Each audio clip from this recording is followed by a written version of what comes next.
Cartoon story.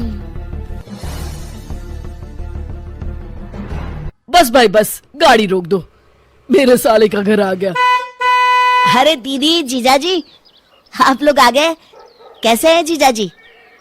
अरे वो सब बाद में, पहले टैक्सी वाले के पैसे चुकता कर, इसे बहुत जल्दी है। हाँ हाँ जीजाजी, मैं अभी पैसे दे देता हूँ। टैक्सी वाले भैया, कितने पैसे हुए आपके? जी कुल मिलाकर 6,000 रुपए।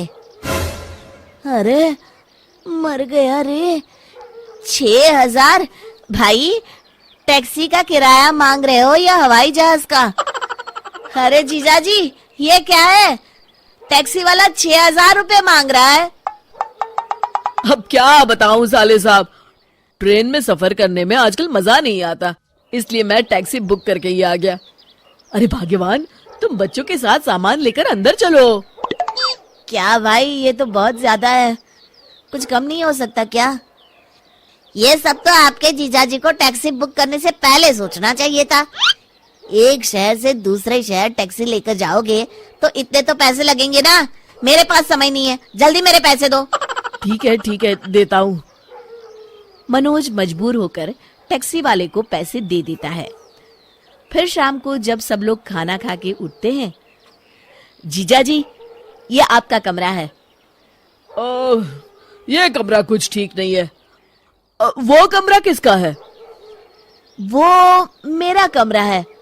हाँ, वो कमरा ठीक है। चलो बच्चों, हम वहां सोएंगे। अगली सुबह, अरे मालती, मेरी कार कहाँ चली गई? आपकी कार सुबह सुबह जीजाजी बाहर घूमने के लिए लेकर चले गए। अरे जीजाजी बिना बस में भी तो जा सकते थे, अब मैं ऑफिस कैसे जाऊंगा? तभी वहां मनोज की दीदी रेणुका आ जाती है। अच्छा, तो अब तू अपने जीजाजी को बस में भेजेगा? अरे तू खुद बस में क्यों नहीं चला जाता? अरे लेकिन दीदी। देख मनोज, अगर तू इस तरह की छोटी छोटी बातों पर मुंह फुलाएगा ना, तो हम आज यहाँ से चले जाएंगे। हाँ। अरे दीदी, आप तो बुरा मान गई, मैं तो मजाक कर रहा था।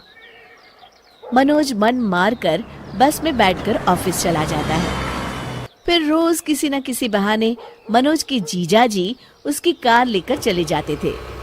उधर दूसरी तरफ रेणुका और उसके बच्चे पूरा दिन मालती से खाने के लिए तरह तरह की चीजें बनवाते थे। अरे मालती, मेरा दोस्त बिल्लू आया है, आज इसके लिए बढ़िया बढ़िया खाना बनाना। जी जीजाजी। कुछ दिनों के बाद, हाय रे मेरे कंधे, मर गया रे, रोज रोज बस में लटक के ऑफिस जाना अब मेरे बस की बात नहीं है। दर्द के मारे मेरा पूरा शरीर टूट रहा है। मालती, जरा मेरे कंधे तो दबा दो।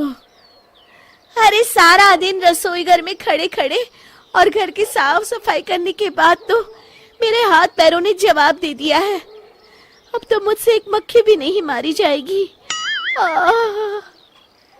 इस तरह रोज शाम तक दोनों बेहाल हो जाते हैं। फिर एक दिन, अरे भाई मनोज, मेरी दुकान पर तुम्हारे जीजाजी के पूरे 10,000 रुपए की उधारी हो गई है। भाई मैंने तो तुम्हारा मुंह देखकर उन्हें उधार दिया था, अब मेरे पैसे दे दो, मुझे बहुत जरूरी काम है। क्या? अरे मर गया रे, 10,000 की उधारी। फिर मनोज मन मारकर अपने जीजाजी की उधारी चुकता करता है। मालती, अब तो हद हो गई, अगर जीजाजी यहाँ और कुछ दिन रुके तो हम सड़क पर आ जाएंगे।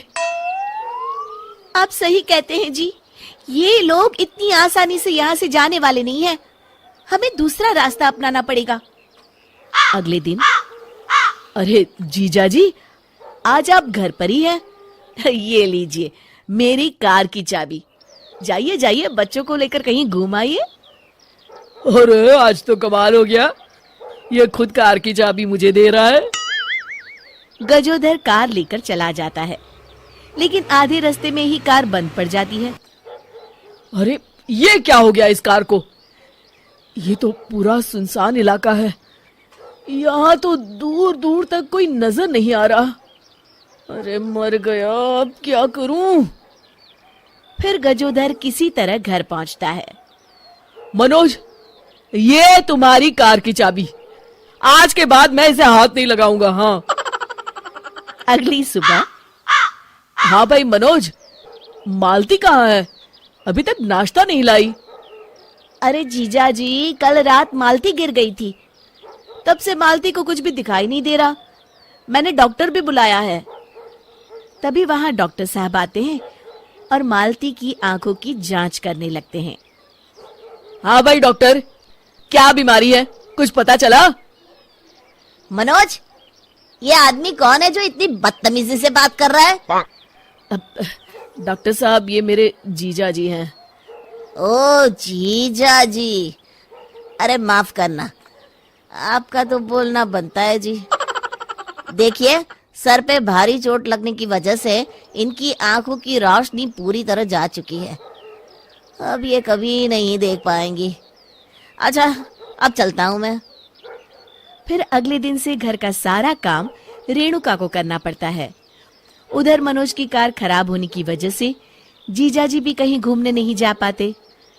दूसरी तरफ मनोज घर की बिजली भी कटवा देता है। क्यों भाई मनोज, हमारे घर की बिजली को क्या हुआ? दूसरों के घरों में तो बत्तियां जल रही हैं। जीजाजी, वो मैंने कई महीनों से बिजली का बिल नहीं भरा है ना।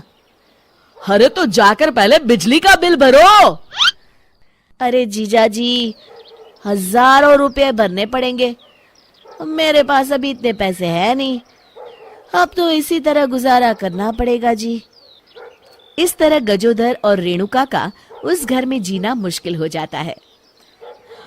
हाय मेरी कमर, इतने लोगों का खाना बना बनाकर मेरी तो हालत खराब हो गई। ये बच्चे सारा दिन बुआ ये बना दो, बुआ वो बना दो कहकर मेरी जान खाते रहते हैं। ऊपर से बिजली भी नहीं है।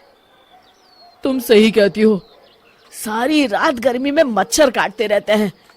ऊपर से मनोज की कार भी खराब है। अब यहाँ रहने में कोई मजा नहीं है। मजा तो अब यहाँ रहना किसी सजा से कम नहीं है। हम कल ही यहाँ से चले जाते हैं।